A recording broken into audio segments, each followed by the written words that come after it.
Essa ponte que fica balançando, misericórdia, eu morro de medo. Aí vamos entrar lá pra dentro, que tem casinhas.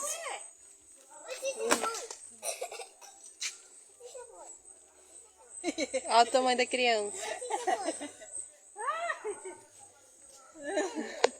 Não tem muita graça, não pode balançar a ponte.